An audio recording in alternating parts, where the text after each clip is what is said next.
Well, hello again, ladies and gentlemen, high in the French mountains, with my bus still under refit. And so today we're going to look at this bus, which is designed as a family bus, ideal for small children, and it has this rather interesting pop top that kicks up at the back, giving you storage space. However, what we're interested in today is the motor. This is the motor that we built up last summer and autumn, and it's now got to say 2,000 kilometers on the engine. All that's been done to it so far is tappets check and oil change and gearbox oil change. Okay, it's running pretty well. No oil leaks, that's always a good sign. So here are the instruments that I use. We'll go into all that a little bit later. Let's look at how this engine is set up. So this odd looking object is a filter for an electric fuel pump, which runs off an interesting homemade wiring system, a relay and power coming off the feed to the coil. So anyway, the only thing I've got against this pump is that it's horribly noisy when it's running, because this is the filter and the pump is right down there at the tank, and so when you're sitting in the vehicle it sounds like you've got a loose tappet or something. Anyway, right, okay, so let's just go over the engine basically as it presents itself. Right, here is the air cleaner box. There would normally be a trumpet going around this way and into the air feed, but we're living without that at the moment. Now, this engine, as I showed you in the previous video, has been somewhat modified to make it run more simply. Nothing very complicated, but it's just that, as you can see, there are the vacuum control system which allow for the preheat mechanism with this solenoid valve and all the rest of it, has been taken off. Also, there would normally have been a wongly bar going through here which controls the flaps, which are inside here and to there. Okay, they have been fixed in position so that the engine will always run cool. Okay, now then, what else should we show you? Okay, now then, this is an SVDA distributor, single vacuum diaphragm advanced. So as you can see, there's only one spigot coming off the canister. Right, it's not going around and feeding anywhere, and the vacuum goes, here is the vacuum tube, plastic tube, not rubber all the way, you notice, and it goes in and comes here to the vacuum point on the carburetor. Only one, you don't need one on both sides, because this carburetor is set up as the slave of this one. Okay, so this is an electronic SVDA power spark. It has to have a compatible coil, but what it does have is the advantage of, never mind all this relay stuff, but all the amplifier, an idle controller, and all the rest of it and so on, is all gone. You don't need it. You don't need it. It just runs like this. Okay. There were a few bits of tinware missing, but everything else basically is there. Now, the only preheat mechanism then, or the only cold starting enricher, if you like, are the two chokes in the on the carburetors.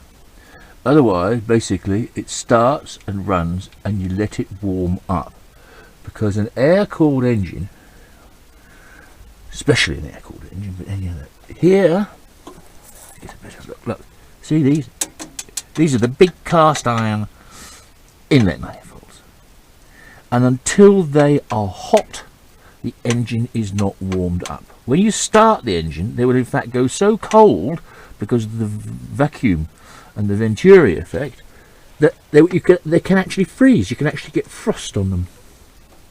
There we are. It's been all set up so the linkage is nicely balanced and so on. People ask, where does this spring go?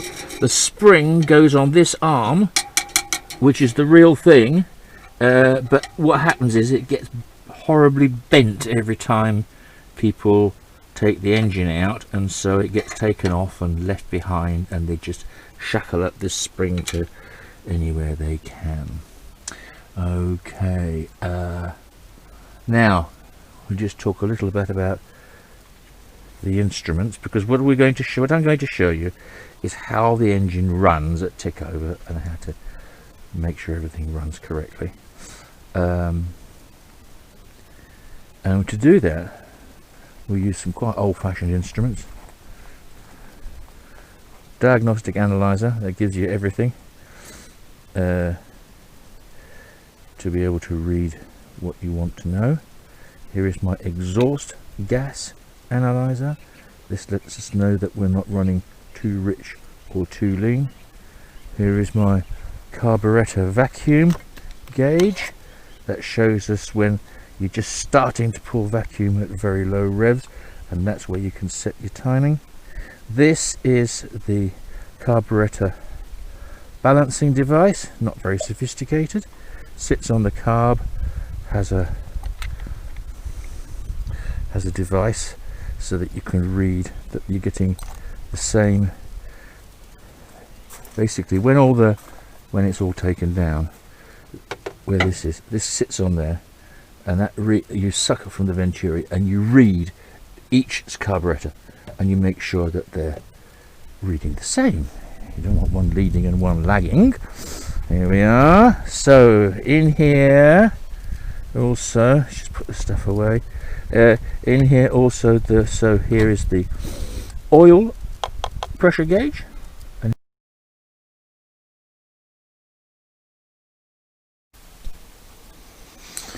Well then, we're now going to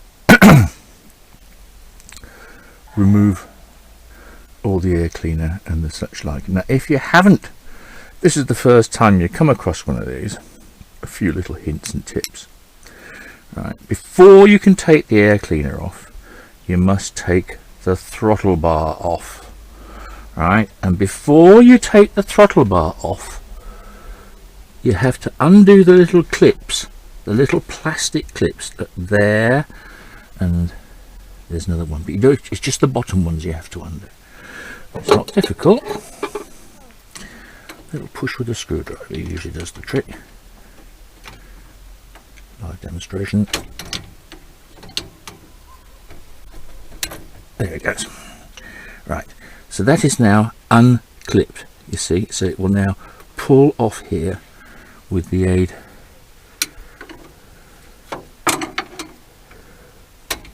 there, you see. Same thing the other side. Same thing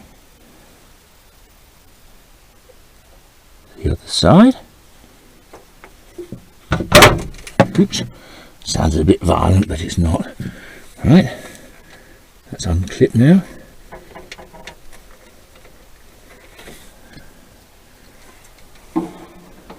so you can just pop it off.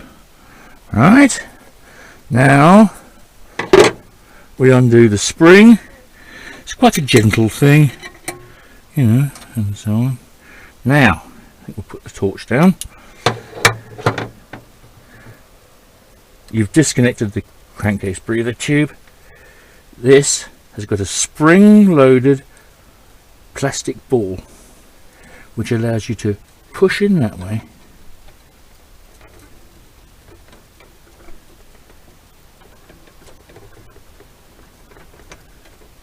and gently disconnect that way. Be careful not to lose the plastic ball. Okay, now you've got enough wiggle room to comfortably remove the air cleaner. Okay, we're removing the air cleaner. See the clip? Undo the clip. Let's get it out past. Let's get it out like that. Same thing the other side. Right, you don't want that to happen. You want it to stay this side. There you go. You unplug the pilot air feed. This is the one with the screw there that controls the tick over speed. Okay, right, these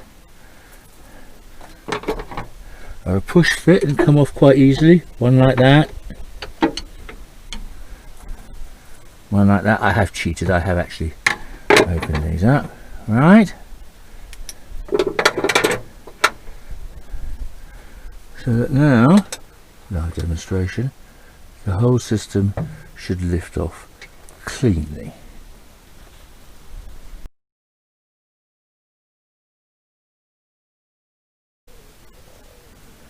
So now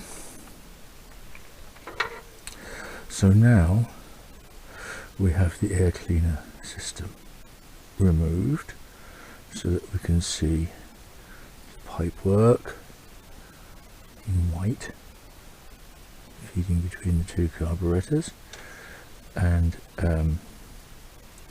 we can see the distributor quite clearly. We can now see the vacuum feed, the vacuum advance going around to the it sounds fleshy, to the carburetor here. See, only use a short length of flexible, then rigid plastic, then another short length of flexible. Okay, what else? I noticed, by the way, the engine's cold.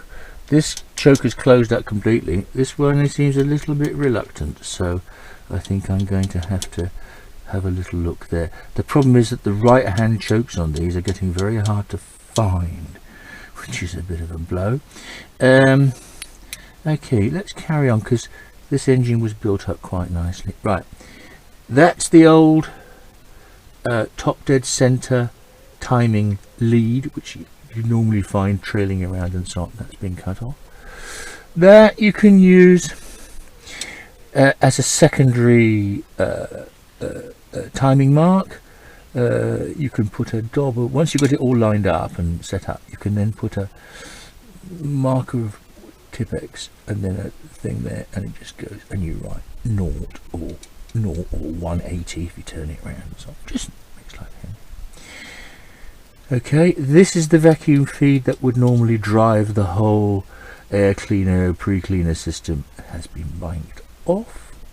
You see, you have nice rubber hats everywhere to keep everything as absolutely as airtight as possible. You don't want any too much traces of hot air being blown out in the wrong place. See, this is all airtight.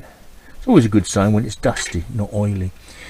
Okay, carburetors are looking all right. A little bit of sweat, doesn't surprise me.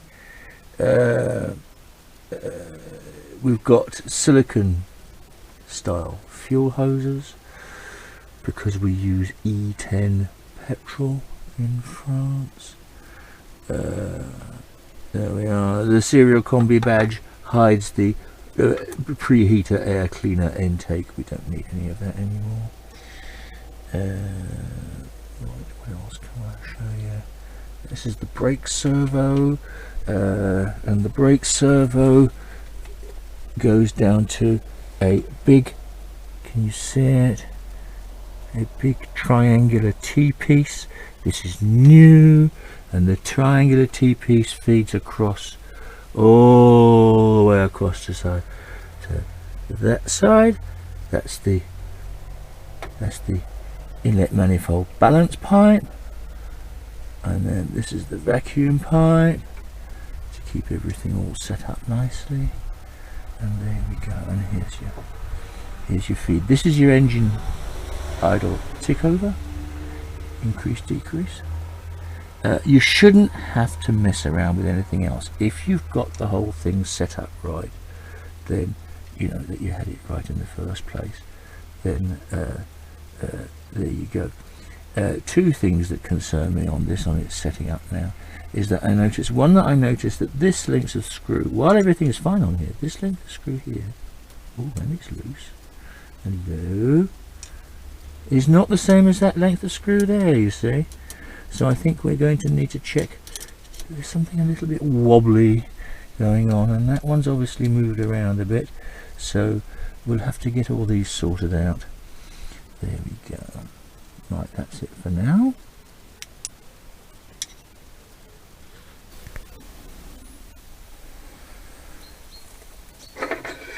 Well, good morning.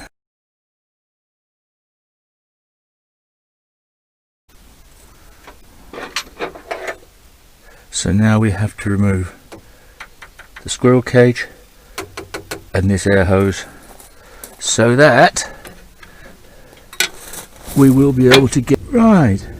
I'm sorry about the jet planes flying about in the background, but this high in France is used for Air Force training and such like. Okay, so we have now set the engine up, look here, at top dead center.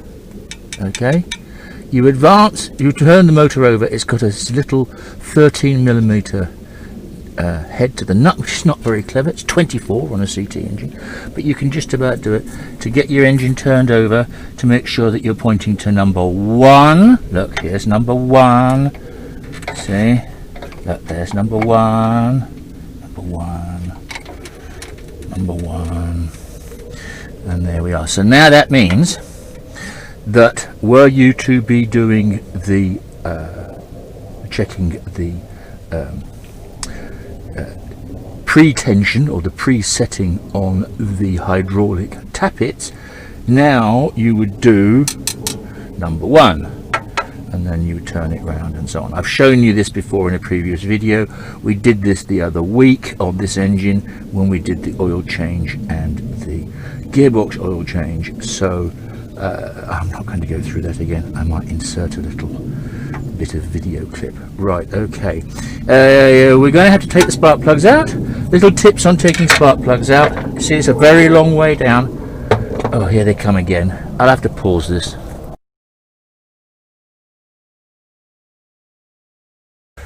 Right, they've buzzed off for a bit.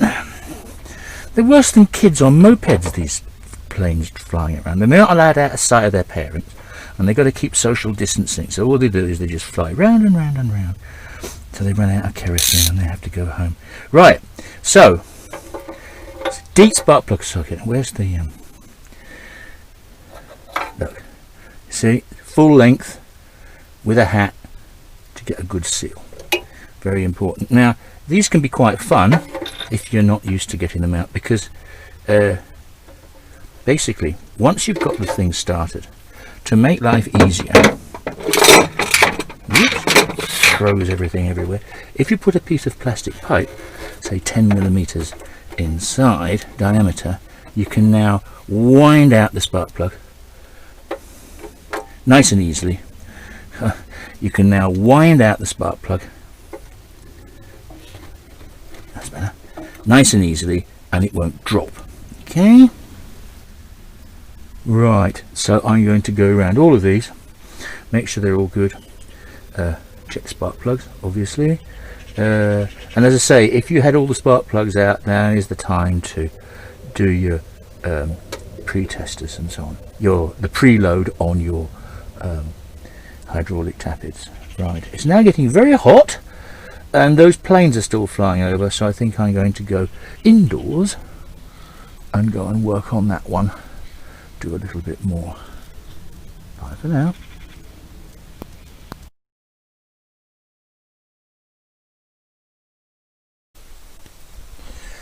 That's better. Good afternoon, ladies and gentlemen, boys and girls.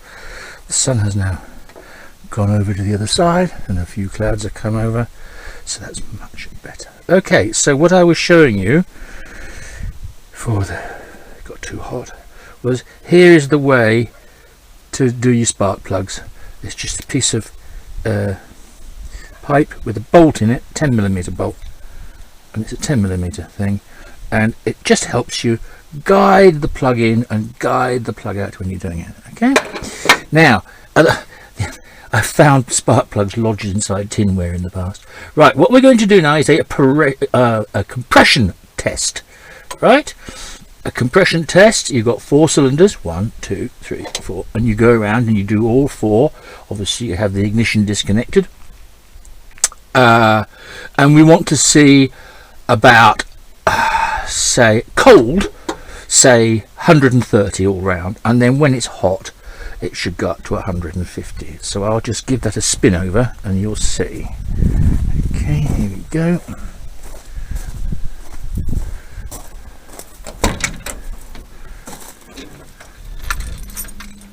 Horrible fuel pump. That'll do.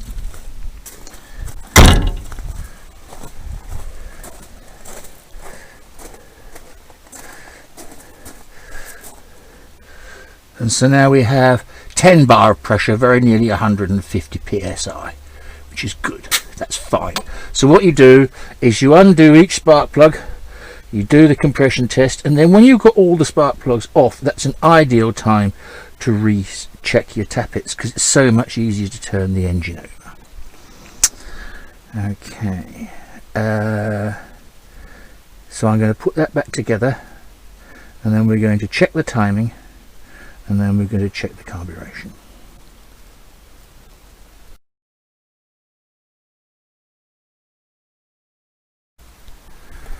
Now then, the other thing is compression test, and then we can also do an oil pressure test. Here is the oil pressure switch, which you can remove and then screw in the end of this one, right? And then you start the engine, and we want to see at least 2 bar of pressure at tick over, going up to 3 or even 4 bar of pressure. Right, now I'm not going to do that because I haven't really got time, and the engine, it was only done the other week, you know, so it's not as though, but it's a useful thing to do, to watch out for if you're buying a vehicle and you want to make sure it's in reasonably good condition. Right, okay, we'll put the distributor back in now.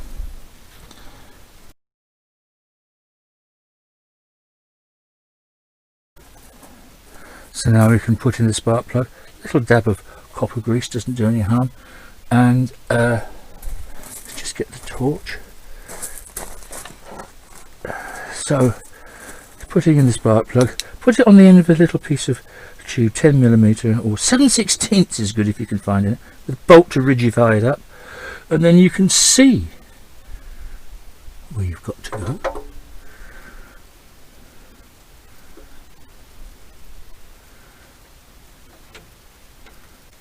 Yeah.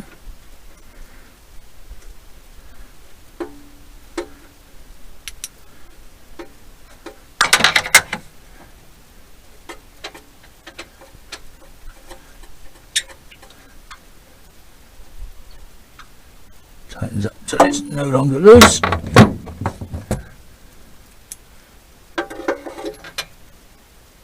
No more than that. Don't want to reinforce them. Install that.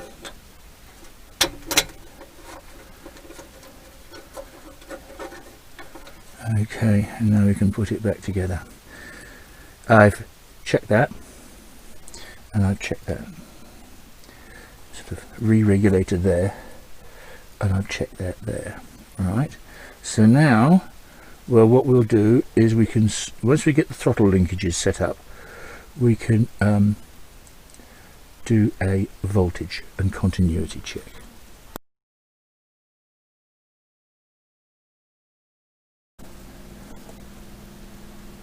Okay, so that's the motor basically put together again. Now you can hear that fuel pump running. So now we want to see if we're getting, yeah, we're getting 1.4 amperes there. That's fine. I want to see how much we're getting around to the heaters. Yeah, 1.6. That's fine. So the coil, the choke heaters are warming up. I can feel them warming up. And then as it's gradually coming off the chokes as it's sitting there a little bit on its own. That one might still need another tweak. Okay, so we've got we have electrical continuity everywhere, which is good. So let's give her a right, and then we'll start looking at the timing and the such like.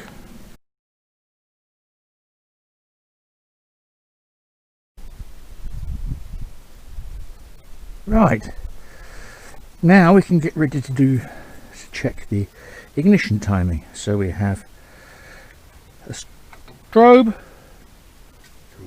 all one as good as the other, with its lead. You've got to make sure it's got to respect the sense.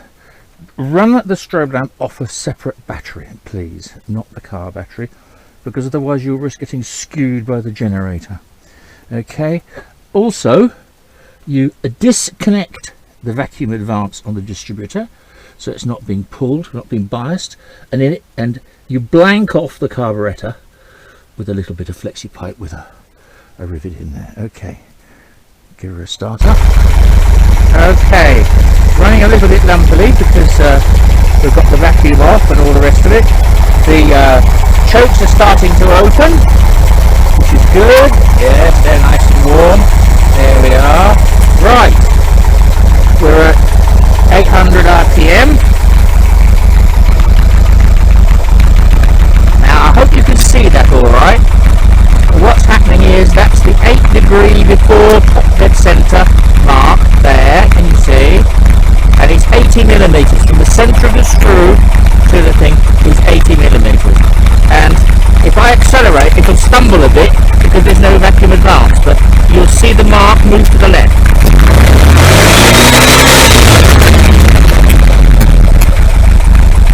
You see? So we have vacuum advance.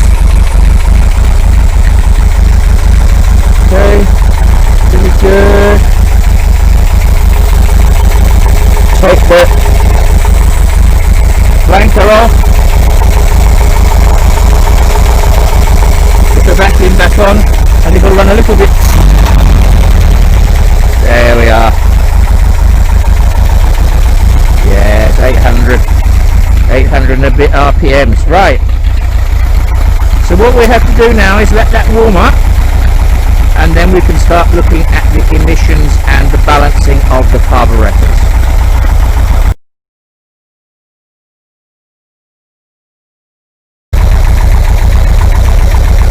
Starting to come up to temperature now. They're reasonably hot. Chokes are open. We can raise or lower the engine speed. See? As we wish. We'll keep that at about 850. Quite happy with that. Oh, warm engine down here somewhere.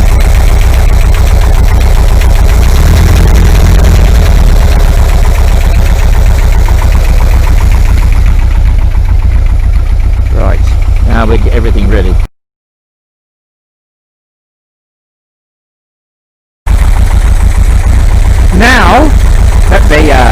chokes are fully open and the engine's more or less up to operating temperature.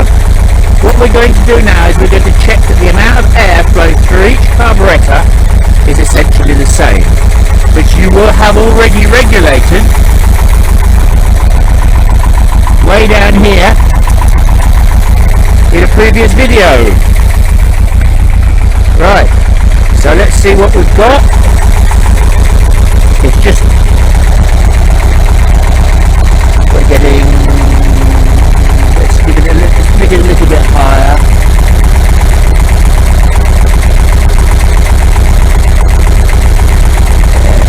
Let's say we're getting 3 on there.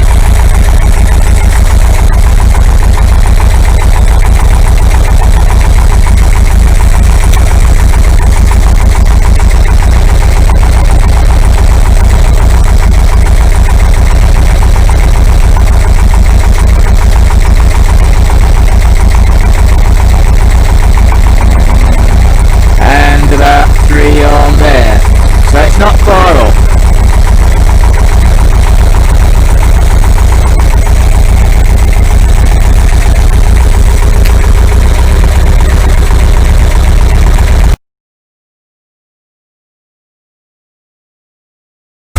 Okay, so now that the engine is fully warmed up, chokes are fully open, that's nice and hot, everything is running fine, engine's nice and stable. This is the exhaust gas analyzer, which runs off a little separate battery, and so on. So,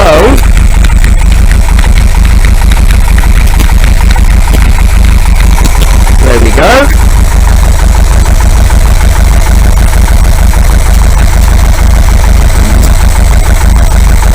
Now what we want to see, in an ideal world, is about 13.2, 13.4 on tick over.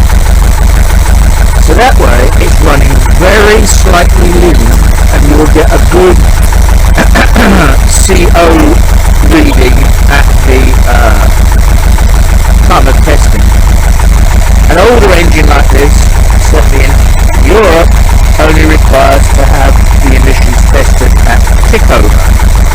Right, now we're going to raise the revs a bit, and what I want to see is as the revs climb, I want to see it going slightly rich, because these engines prefer to run a little bit rich at speed, and that avoids overheating on the cylinder head.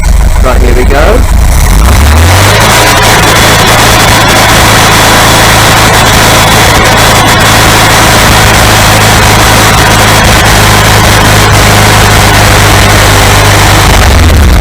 That's what the engine looking at, I think. Let's let it go down, so let's let it go a little bit warm, and then it comes back down. I don't think we're going to get...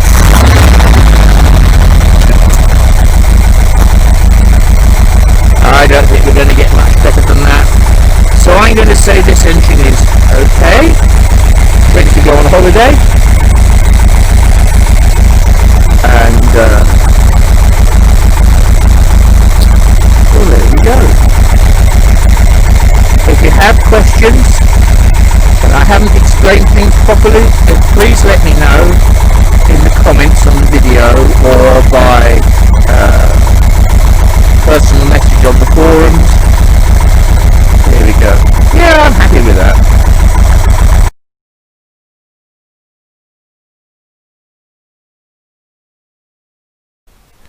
So there we are.